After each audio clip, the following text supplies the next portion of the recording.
Thank you very much, Mr. Speaker. Mr. Speaker, colleagues, I give thanks to the Almighty for His grace and never-ending mercies, which allow us to be here today. Despite the many challenges we face, particularly in the past few months, as we combat this COVID-19 pandemic. I also must express my gratitude to the Most Honorable Prime Minister for his guidance and leadership during our national challenge. Steadfast, sure, and steady, he has kept the nation updated every step of the way.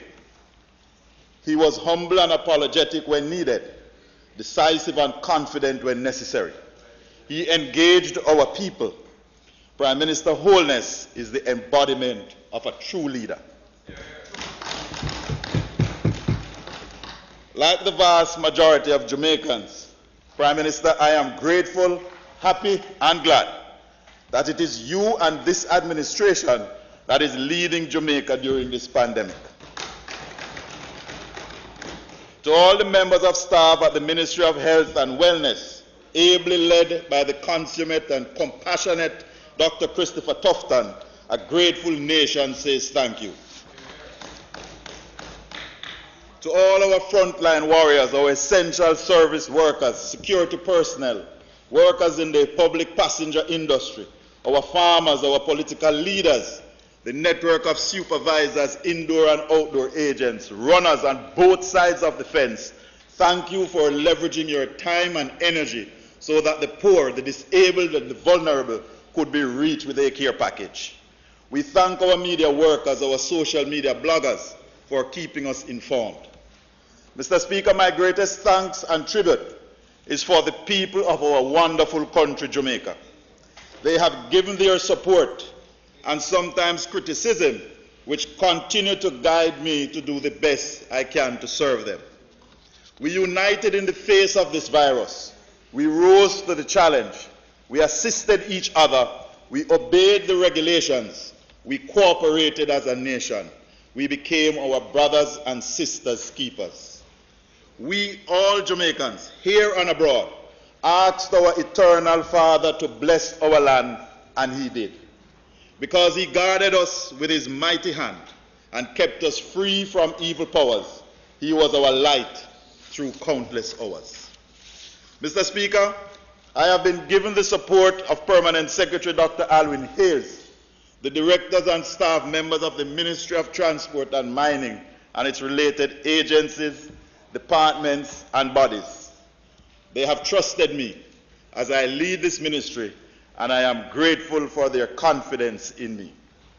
To my personal staff and security detail, both in Kingston and St. Mary, I acknowledge their contributions. To my management team, executive, my 5 hard-working councillors, delegates, workers, and people of the great constituency of Western St. Mary, I thank you. I am forever humbled by your support, trust, but mostly by your love.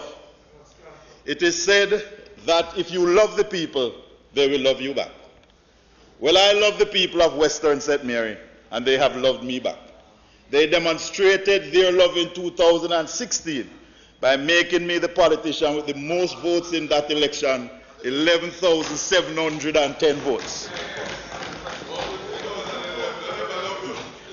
That's more votes than what was totally cast in 14 constituencies. Mr. Speaker, the people of Western St. Mary are committed to improving that amount of votes. Mr. Speaker, that is love. I must personally acknowledge the work and worth of a good St. Mary woman, Mrs. Heather Cook, Clerk of the Houses of Parliament, and her staff. Mr. Speaker, may I also thank you for your wisdom and management of this House. Sometimes you are tested, especially by that side, but you are focused and remind us of our duties to the Jamaican public. I thank the Prime Minister, the Most Honorable Andrew Holness, for this appointment and his continued confidence. But it is to my eternal Father, Lord and Master, I truly give thanks for His grace, forgiveness, and love. I must acknowledge the life and work of my dear sister and neighbor, the Honorable Shahini Robinson, and Member of Parliament for North East St. Anne. Mining today remains one of Jamaica's main sources of revenue. However, there is a delicate balance between the continuation of an industry and the sustainability of this country. The ministry therefore remains steadfast in its mission to create this well-needed balance. Mining began in Jamaica from as early as the 1500s, and commercial bauxite mining began in the 1950s. However, mining, Mr. Speaker, is not only about bauxite. There is limestone, gold, copper, silver, zinc, and other metals. And in our rivers, we find semi-precious stones daily. There is now a budding jewelry-making industry based on this. Mining is currently our largest foreign exchange earner, with bauxite making it the biggest contribution. It has always offered employment and assistance to communities, but Mr. Speaker, is that enough? When you look at most towns close to bauxite mining areas, there is much to be desired. These towns and communities have no pipe water mainly and depend on the kindness of the mining companies for truckloads of water. Many families have waited for years hoping to get their land titles, having been relocated from lands that were titled. Many families and communities are choking in dust, fumes, and chemicals from these plants. Mr. Speaker, I do not blame the companies only. I blame all of us collectively. We have over the years failed these citizens. A little sponsorship of a football league or some scholarship here and there is not enough. And this administration is going to change course.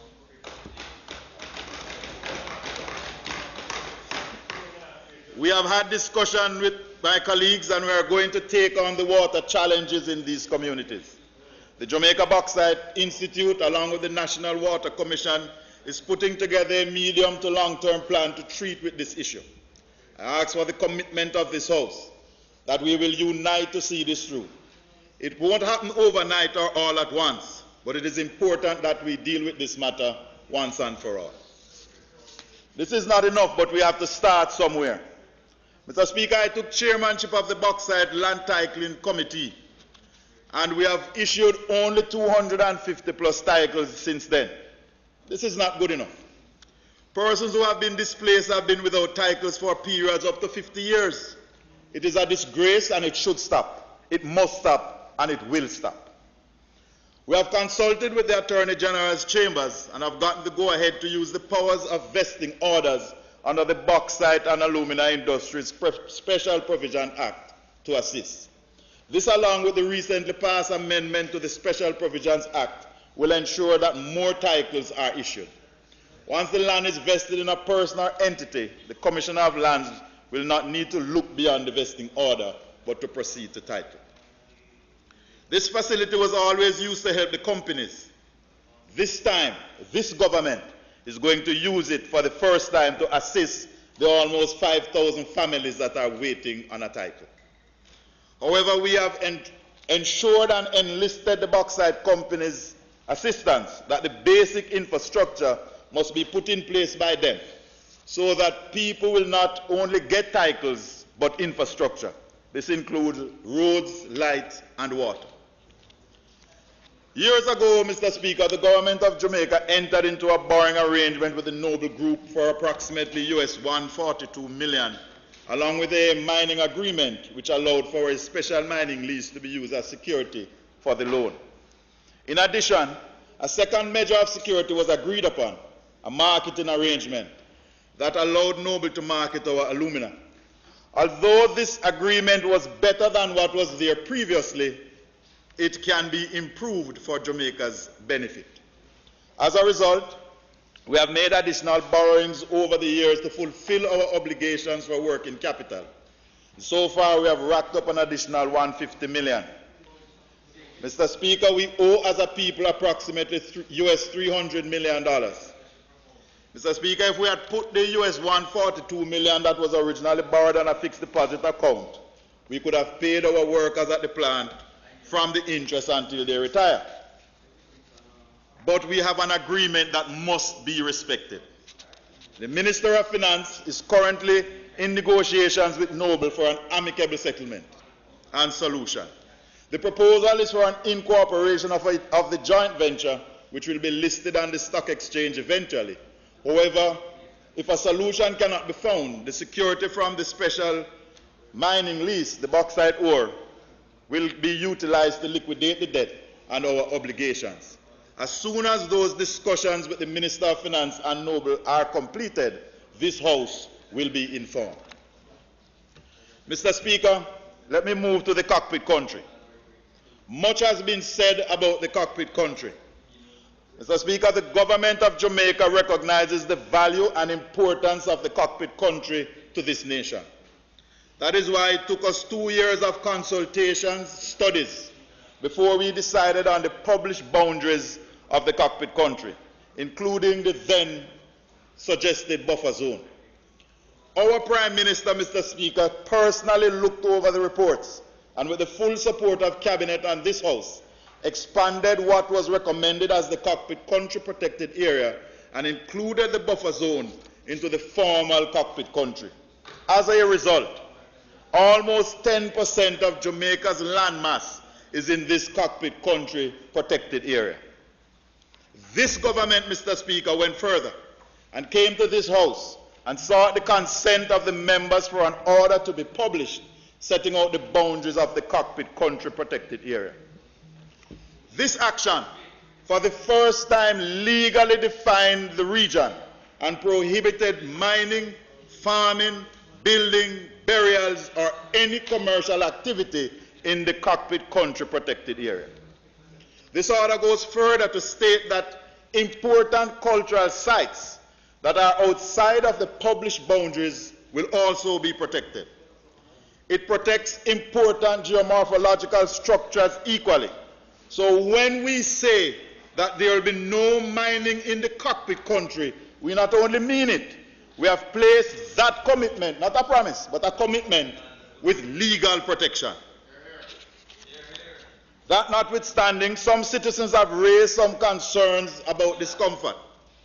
This administration, Mr. Speaker, is known for its caring nature, and this minister is known to listen to all. So I went to Albert Town and spent a whole day with some of these citizens. I heard their concerns, then engaged our valued partners through consultation with them in New York. I reported to the Prime Minister on our talks. The citizens made a suggestion to resolve the issues, and the holders of the mining leases have made a counter proposal. Marissa, see her there? She knew, look at the screen, look at the screen. The Jamaica Bauxite Institute and other government agencies have been brought in, and the talks are proceeding. Mr. Speaker, let me be very clear. Jamaica is a country of laws. We have never reneged on a legal and binding commitment, and we will not start. This government will not be the first to do that. We value our partners and their investment, and equally, we value the comfort and opinions of our people. Jamaica has been known to respect legal agreements, and that is why our Prime Minister and his government is so careful into entering into any. When the discussions are amicably resolved, the House will be updated. Mr. Speaker, under Mines and Geology, we proudly announce that the first cohort of 18 persons have completed the program to become certified quarry managers at the Excelsior Community College under the Mining School of Jamaica.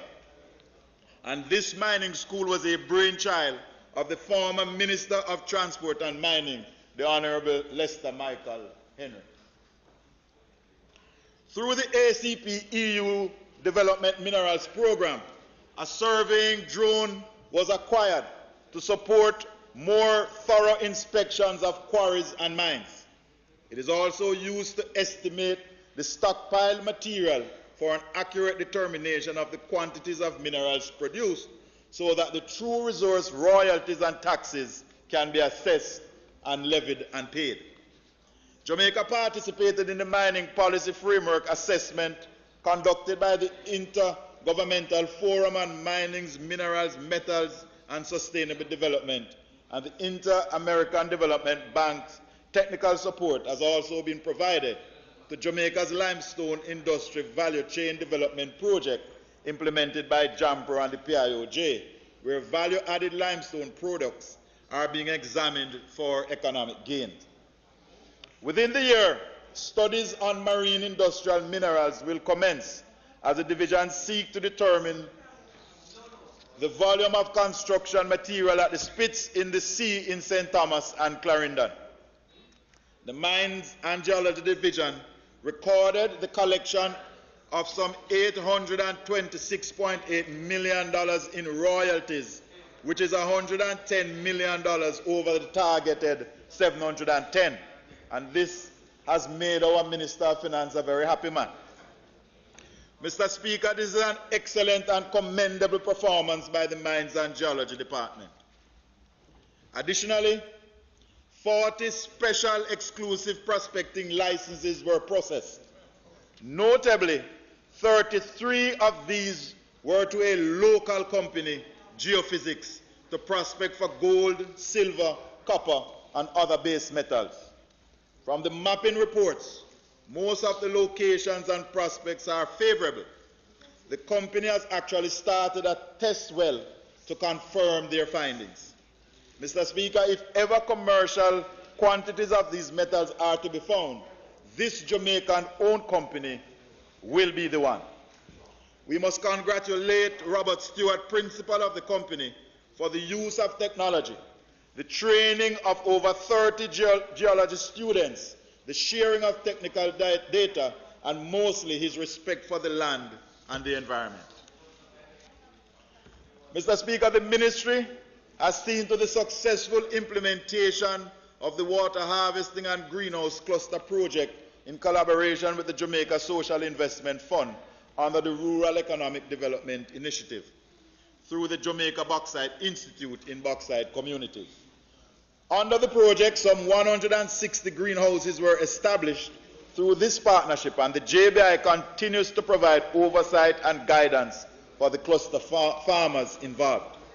The program of providing tertiary agricultural scholarships for students within these communities will continue. This year, the implementation of Phase 7 of the Bauxite Community Development Program will be one of our top priorities. This will increase the number of greenhouse clusters, and an additional 200 farmers will benefit from this initiative. Work continues in facilitating the delivery of titles through the Bauxite Land Titling Committee. Jamaica Bauxite Mining, Mr. Speaker, a very favorite company of the Honorable Minister of Finance. Jamaica Bauxite Mining has also seen to the maintenance of our sugar storage and conveyor belt systems. Mr. Speaker, all of the island's sugar exported from this port in Ocho. As such, maintenance must be carried out, and work continues to see this port being legally converted into a multi-user port. So far, we have fenced and gazetted the boundaries, created a sterile area, improved the security, and are moving to purchase additional scanners. The lands at the complex at Litford are being improved with an aim of applying for it to be a free zone. Some of these lands will also be used to establish a housing scheme in conjunction with the Housing Agency of Jamaica. Our partners in the mining industry have remained committed to supporting sustainable development and giving back to communities. Organizations such as Jamalco have developed focused programs that advance sports in Mitchelltown, health, education, volunteerism, and donations, which are fundamental to the well-being of communities. Yeah, that's your cousin right there, the Rasta-looking one. The one that voted for Pernell. Yes, him same one. Yes, indeed. And so were you. The activities and programs engaged are instrumental in the promoting social harmony, developing local talent, and promoting fair play. GISCO continues to work in relocating some families and providing water while they prepare for construction. As a teacher, you should be ashamed of yourself. As a teacher, you should be ashamed of yourself, because it was his mother that sent you to college. New Day Noranda continues to give valuable support in sports and farming, and Windalco has made an offer to the Ministry of Health and Wellness to build a small hospital. Students are also empowered through scholarships, bursaries, grants, and book vouchers at the primary and tertiary levels. Mr. Speaker, as for the earthquake unit, we have made upgrades to equipment and continue to train our staff in order to remain the top monitoring unit in the region. The process of modernization will continue through this year. Mr. Speaker, I will now turn to the transport section. Mr. Speaker, I turn your attention to the transport portfolio. Cockpit country. Transportation is one of those industries which remain absolutely necessary in every aspect of life of the Jamaican economy. Transportation largely consists of the movement of people, cargo, and services on land, sea, or in the air. It is the responsibility of this ministry to regulate and manage these vital activities. This ministry is about moving people, not vehicles. Mr. Speaker, despite the challenges faced by COVID-19 pandemic, Aerotel, which is one of the jewels in our crown, has successfully implemented modernized air traffic control technologies to further improve equipment performance and achieve 99.9% of the system's availability. Additionally, the implementation of the Network Operations Control Center was completed, and this enabled complete remote visibility of the aeronautical network infrastructure island-wide, with the ability to diagnose and respond to faults, and sometimes even as they are developing and before they become service affected. A new computerized fault management system has also been implemented to improve efficiency, quality, and analysis of response and reporting in respect of aeronautical system faults. Thank you very much. I look good all the way. In regard to Cool FM, you know that, Dr. Brown. In regard to Cool 97 FM, there has been upgraded production studio capability and capacity to improve audio quality, new digital sound mixing facilities, and associated training in a purpose redesigned and restyled interior building environment. A digital multimedia and social media line of business was developed to complement Cool 97's traditional broadcasting model. And Mr. Speaker, we are proud to say that over the last 16 months, Cool has moved from being number 14 to being in the top 10 radio stations in the island.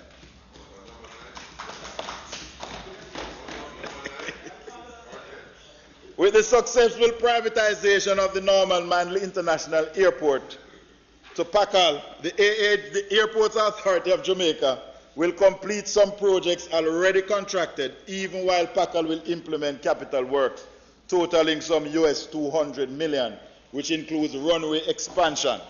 However, due to the corona pandemic, we have agreed to postpone the startup date. The AAJ will also undertake shoreline protection works along the Port Royal Road, here Philip, to protect the eastern end of the runway and the airport.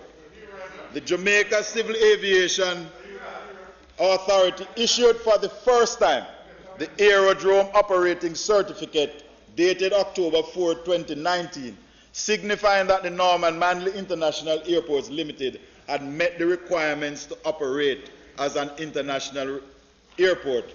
The AOC, which is not transferable, expires in October this year. Mr. Speaker, the operators of the Sangster International Airport, MBJ Airports Limited, won the 2020 World Travel Award designation as the leading Caribbean airport. For the 13th successive year, this, Mr. Speaker, I believe from the House, deserves a hearty round of applause for the workers at the airport. Additionally, MBJ commenced a $70 million 24-month runway expansion and shoreline protection project in January of this year. A master plan airport expansion program estimated at $100 million was slated to commence this year, but commencement has been deferred as a result of the COVID-19 pandemic. We are, however, steering forward with the new airport developments, including the upgrade to Lionel Demsham Airport under a reverse PPP to the tune of Jamaica $103 million. There are also plans to acquire, through lease, the Holland Bamboo Airstrip from the Ministry of Agriculture for rehabilitation and reactivation. The AAJ is collaborating with the Jamaica Civil Aviation Authority and other entities to establish a national aviation training institution and aviation scholarships to be offered to residents in the airport communities. Mr. Speaker, the Jamaica Civil Aviation Authority's Air Navigation Service Modernization Program continued. We transitioned from the manually driven Aeronautical Information Service, AIS, to the digitized Aeronautical Information Management System, and this will allow more accurate management of information regarding our airspace. Additionally, the Doppler high-frequency omni-range antenna at Norman Manley and at Sangsters were replaced in December 2019. The JCAA will implement a low-level wind shear alert system at NMIA in the coming year. The system enhances safety by providing information in real time to warn pilots and aerodrome services of these weather conditions. Mr. Speaker, on Wednesday, December 18, 2019, the Most Honorable Prime Minister officially reopened the upgraded Kingston Air Traffic Control Center. The Kingston Air Traffic Control Center provides air navigation service for aircraft that are passing through Jamaica's airspace. It also manages the airspace of countries including the Cayman Islands and the Caribbean Sea. I am especially pleased to share that Jamaica assumed a critical leadership role at the ICAO's 40th General Assembly when Mr. Nari William Singh, Jamaica's Director General of Civil Aviation, was elected by the delegates as the President of ICAO's 40th General Assembly. Over 2,600 ministers and other high-ranking government officials from ICAO's 193 member states participated and voted for Mr. Nari Singh. Mr. Speaker, we intend to implement a space-based automatic dependent surveillance broadcast system which uses satellite-based technology to calculate an aircraft's precise location, speed, and direction. This will allow for increased safety, precise aircraft locations, improved search and rescue response, reduction in gross navigational errors, and faster pilot controller communication, ultimately allowing more planes to use our airspace. Mr. Speaker, what happens now is that aircrafts are spaced some 40 miles between each other.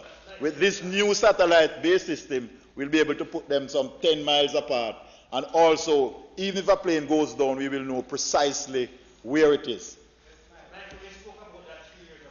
The port, one team, one administration, one government. You can't say that over there. Did you sign the letter? The Port Security Corps is the only certified aviation security provider in the region for all our airports and aerodromes and is the recognized security organization for seaports. Over the past year, the Port Security Corps has maintained vigilance, which led to the detection and seizure of various contraband, including 99.2 kilograms of ganja, 11.9 kilograms of cocaine, 5 firearms, 774 assorted rounds of ammunition, and 27 firearm magazines. The Port Security Corps have also seen to the repair of the facilities at the Norman Manley International Airport. We are also working this year to get our marine security certification. Mr. Speaker, the Jamaica Railway. The reintroduction of rail service in Jamaica has been a goal for the government of Jamaica for a long time.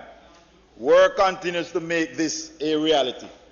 Cabinet has approved the establishment of an enterprise team to oversee and manage the engagement with potential investors and authorize the Development Bank of Jamaica as the transaction manager.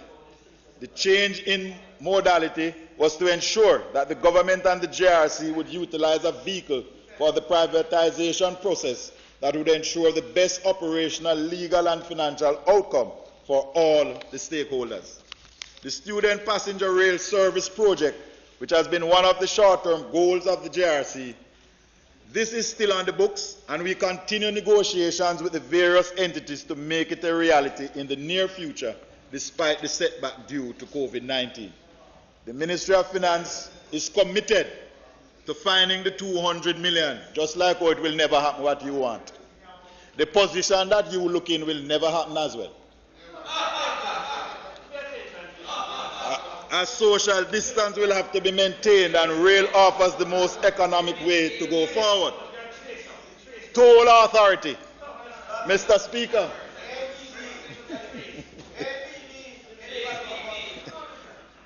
The Toll Authority have sought to combine efforts with the National Works Agency and Trans-Jamaica Highway for the installation of additional cameras along the highway to improve real-time monitoring capabilities and improved security along the roadway. Boys, you tell me, must tell him so.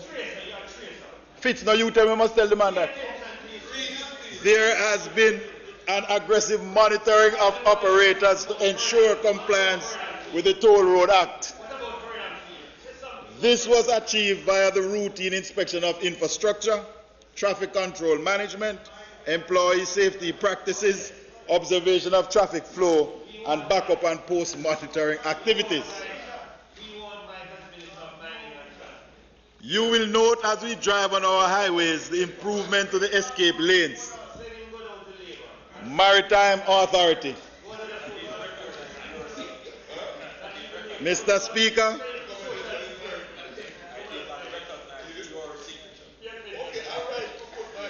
Speaker, Jamaica has met the January 2020 deadline for the International Maritime Organization 0.5% fuel cap.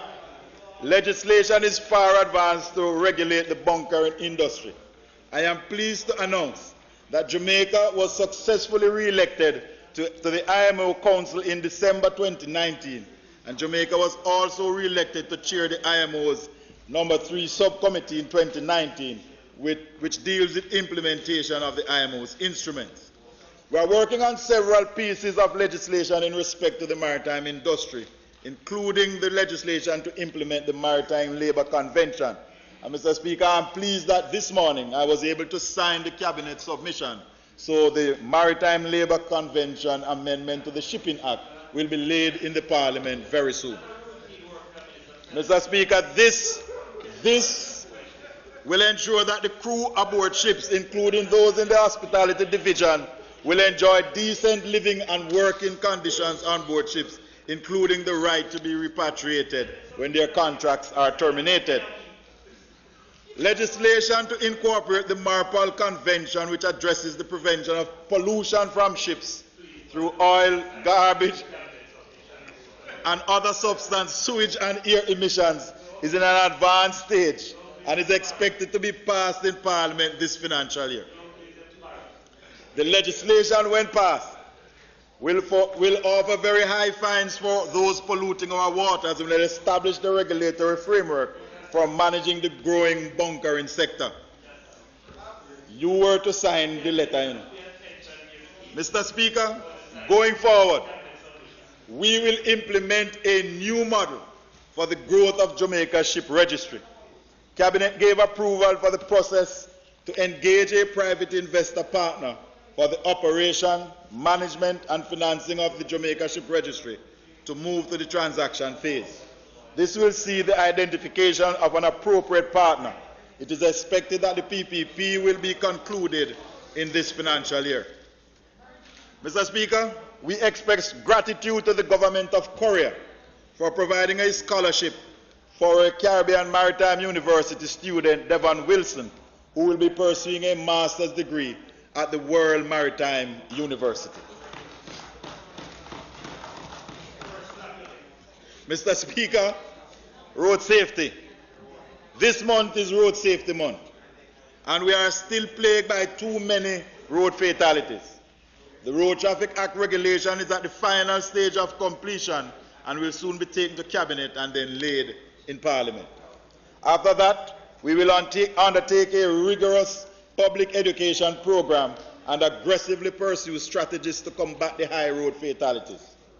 We are going to be targeting motorcycles to improve safety practices. And in the coming year, we will work with the Trade Board to bring safer vehicles into the island. We will also be employing the requisite technologies to improve accountability on our roads. Additionally, the training program for black box technicians will continue. Mr. Speaker, the Jamaica Urban Transit Company and the Montague Bay Metro continue to play a vital role in the provision of transport services to the people of Jamaica. This was made even more evident with the outbreak of COVID-19 and the need for people, including first responders, essential workers, to move around safely. Although faced with myriad challenges, we rose to the occasion when it mattered most. I wish to put on record my sincere gratitude to our brave frontline staff, including but not limited to our drivers, dispatchers, and the customer service team who responded professionally in fulfilling their duties. I applaud you all for your sterling efforts. Both companies have an aggressive program of sanitization in the light of the COVID-19 pandemic. Equally, Mr. Speaker, private operators and investors in the public sector responded admirably to the pandemic. We want to place on record our sincere appreciation as they have faced their own challenges and came out to provide service to a grateful nation. Last year, Mr. Speaker, the JUTC carried approximately 55 million passengers, and we are hoping that with a robust repair program underway, we'll be able to augment the number of passengers. I am pleased to report that the oil filtration program, which was introduced last year at the Rockfort Depot as a pilot, has borne fruit. The retrofitting and the supply of oil has had a positive impact on our present lubricant bill. Currently, we are implementing the second phase of this oil filtration system at the Spanish Town Depot. Wi-Fi on buses was introduced in September 2018, initially on some 100 buses, but has since been installed on over 200 active units. The goal this year is to enhance the quality of the service to our customers. Additionally, the Chronos time and attendance management system has been implemented at the corporation's head office. As we move towards greater control and use of technology in the 21st century, the JUTC will be rolling out a fully cashless system on a phased basis. Mr. Speaker, you may recall that we began using compressed natural gas to power 5 buses within our fleet. We have also constructed a natural gas terminal at the Portmore Depot to fuel these units. As we look at ways of modernizing our operations, we intend to introduce this year a biodiesel project and electric buses. This, coupled with our natural gas project, will diversify our energy sources, and it is intended to cut the cost of energy to the entity. In addition, as announced by the Honourable Minister of Finance, we have started the procurement process for the purchase of 50 new buses. When we pay and receive the buses is dependent upon the funding, but we are proceeding with the paperwork. Mr. Speaker, well, we're starting the paperwork. Mr. Speaker, no, but it was his project. He has taken personal ownership of the project. Mr. Speaker, the JUTC, in partnership with Stocks and Securities Limited, will be converted an old bus into a mobile supermarket to assist the elderly and disabled customers who are now at home. Stocks and Security Limited will undertake the retrofitting, operate, and pay all attendant costs. Items from this supermarket will be sold at minimal cost because it is not a profit-making venture. Additionally, as part of the response to the COVID-19 pandemic, the JUTC will allow sub-franchise holders up to September 30th of this year to pay their sub-franchise fees. A 20% discount on fees will also be granted. I am also pleased to announce that the frontline workers will continue to ride free on the JUTC and Mobile Metro until the end of August 2020. Finally, the continued vandalism of our buses by wayward individuals is of major concern. Vandalizing the buses through stone-throwing incident hurts physically and economically. People are injured and buses are damaged and sometimes cannot be repaired. The damage to the bus costs the company millions of dollars per annum, money that could be diverted elsewhere. I take this opportunity to remind the public that stoning of buses is irresponsible and dangerous. And if you witness this, please call the police or WhatsApp or call reported hotline at 876-570-1789. That's 876-570-1789. Mr. Speaker, the Montague Bay Metro has faced similar challenges as the JUTC. However, the company has managed to remain afloat and to provide service to the people of Western Jamaica. I am happy to report that all statutory liabilities of the company has been paid. All trade payables have been paid off. The lease arrangement with appliance traders and the El Hydro group of companies have been renegotiated and renewed. Combined, these agreements generate an additional $7 million to Mobile Metro annually. Mr. Speaker, as new opportunities are explored for this company, negotiations are underway for an advertising agreement for advertisement to be placed on bus stops along the company's route, which we hope will generate approximately $24 million this year. The Jamaica Ultimate Tire Company, Mr. Speaker, is a self-financing public body that was originally formed to produce retread tires for the JUTC and other commercial entities. The company over the years has expanded its product line to include the sale of new tires, batteries, and the provision of tire services such as patching, vulcanizing, and fitting. Front-end alignment, wheel balancing, and nitrogen inflation were also added, resulted in significant growth in our customer base. In spite of the challenges induced both locally and international factors, the company has remained profitable for the last 10 years. In just last year alone, revenue has grown by 32%, exceeding its 10% target. The Jamaica Ultimate Tire Company will be expanding to other regions. The company is currently in negotiation with Montague Bay Metro for office space in the Western region, and a sales coordinator has already been employed and making sales in the West. Meanwhile, the current office space and showroom area on Maxfield Avenue has been renovated to better suit the needs of the company. The Island Traffic Authority. Mr. Speaker, the provisional driver's license system at the Island Traffic Authority was implemented in January this year. The system was created to administer multiple choice tests to applicants. This process in its first stage, which involved an applicant taking a road code test, consists of 20 multiple choice questions. Additionally, the commencement of this new testing is in the first phase in the development of an electronic driver's license system.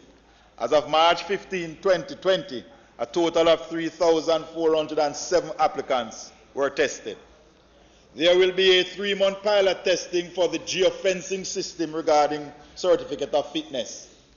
Tests will begin at Swallowfield, Montague Bay, and Mandeville depots. Handheld devices for this purpose are being currently sourced. Mr. Speaker, what this means is that when you take your vehicle for a fitness certificate, the officer having examined the vehicle, your vehicle must be parked in a particular area at the depot that is geofenced. And if the machine doesn't sense your vehicle in that space, a fitness certificate cannot be generated. Because fitness certificates no longer is being generated by hand, it is machine generated. Additionally, Mr. Speaker, the Savlamar depot was officially opened in February of this year. This office is also shared with the Transport Authority. To manage the cost of electrical consumption, solar systems will be installed at depots across the island during the pilot testing phase. Installation will be done at depots with the highest wattage consumption. Mr. Speaker, when I took portfolio responsibility as Transport Minister and presented my 16-point proposal, it was met with some resistance and criticism in quarters.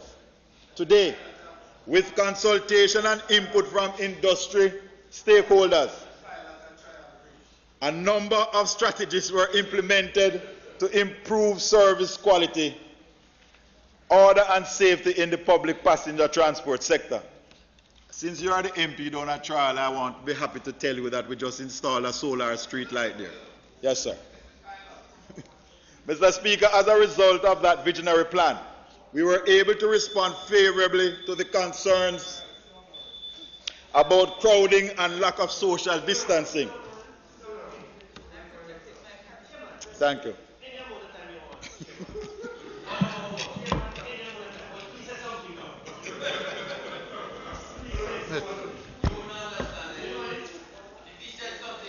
Mr. Speaker, considering that the member is opening the sectoral debate, I ask that his time be extended sufficient to enable him to complete his presentation. Those in favour? Those against? Minister. Thank you very much, Mr. Speaker, and may I thank my colleagues for their kind support. Because of the work we started under the 16-point plan, we were able to provide all our licensing services online. Mr. Speaker, over the past year, the authority pursued the digitalization of its operations to include a digital transformation project that will use ICT to increase customer satisfaction and improve on its products and processes. This is complemented by the rollout of the DriveSafe mobile application and a WhatsApp account, providing new platforms for the public to post images and videos of traffic violation. There is also the development of the PPV driver training application, utilizing gamification to make content simple, engaging, and easily understood, and the commencement of our online application for public passenger vehicle road licenses. When completed, the digital transformation project should result in customers benefiting from digital license, smart monitoring, as well as mobile automated service delivery in all areas of the transport industry. In support of the legislative framework for the sector, drafting instructions were completed for the amendments to the Transport Authority Act, incorporating provisions from the Road Traffic Act of 1938. This act will allow for varied expiration dates, birthdays, or the date of incorporation renewals, crafting and extension of routes, facilitization of the market-driven approach for the granting of license, electronic monitoring and regulating, as well as provisions for the protection of employees and facilities of the Transport Authority, the PPV operators, and the commuting public from violence during the course of operations. Mr. Speaker, technology continues to play an integral role in the reformation of the sector. Technology has therefore been infused in the licensing activities with the implementation of the regional license approval platform. This resulted in immediate improvements in the processing and delivery of new PPV licenses to our customers. Mr. Speaker, some operators have called me to express their pleasure, and when they got their call after their application, less than 2 days, sometime less than a day, to say that their license were ready, right? Especially from Portmore. The rollout of several online applications for a public passenger vehicle has helped to increase the authority's efficiency in the processing of applications. Mr. Speaker, the authority also successfully rolled out the cashless system at its corporate office in collaboration with a number of financial institutions, hereby enhancing the safety and security of employees and customers. Monitoring activities have continued island-wide in partnership with the Jamaica Constabulary Force and the Island Traffic Authority were maintained to bring greater order and safety to the public. the Transport Authority completed a national tourism sector study which examined the public passenger vehicle carrying capacity for the industry. The study will guide the development of policy and procedures for the issuance of Jamaica Tourist Board licenses to ensure an adequate supply of vehicles to service the tourism sector. With the presence of the coronavirus in our country, a sanitization and repair program for selected schools located in predominantly rural areas have been continued by the authority. Additionally, the authority embarked on a new project geared at promoting healthy lifestyles among operators within the sector by hosting a series of health fairs in collaboration with the National Health Fund. So far, we hosted fairs in Spanish Town, Montague Bay, and Ocho Rios, but we will not stop there. Last year, as part of our corporate social responsibility, we committed to the purchase of 2 school buses to assist rural schools with transportation under the National Education Trust. We are pleased to say that the procurement process for those has been completed and delivery will soon be made to the Yallas High School in St. Thomas and Maldron High School in St. James. The authority has also embarked on a project to donate 4 dialysis machines to the regional health authorities, with priority use for the machines to be given to public passenger vehicle operators, owners, and investors who are predisposed to lifestyle disease such as diabetes. In the coming year, the Transport Authority will begin work on developing a GPS-based disc for our operators and finally link our database to the insurance industry and the police to prove that within the industry we have less accidents, therefore insurance rates should be lowered. Mr. Speaker, there has been a number of concerns regarding the wrecking of PPV at exorbitant rates. The Transport Authority, as a matter of policy, has mandated that only the published rates be charged by wrecking companies. For any company that overcharges, 1, the vehicle will not be stored at the Transport Authority pound. And 2, the Transport Authority will no longer engage in business with that company. The issue of overcharging and extortion must stop. We have had dialogue with the Police High Command, and the authority no longer wrecks vehicles for running contrary. And with the passage of the regulations to the new Road Traffic Act, the situation will be permanently remedied. Mr. Speaker, we are well aware of the impact of the coronavirus on the public passenger industry. Therefore, we are extending the deadline for the renewal of PPV license to the end of September this year. Persons who are encouraged to renew online free of cost, while in-office renewal without an appointment will attract a $10,000 fee. We are encouraging people to renew online. Additionally, police record requirements for renewal of badges and new application of badges is waived for this year.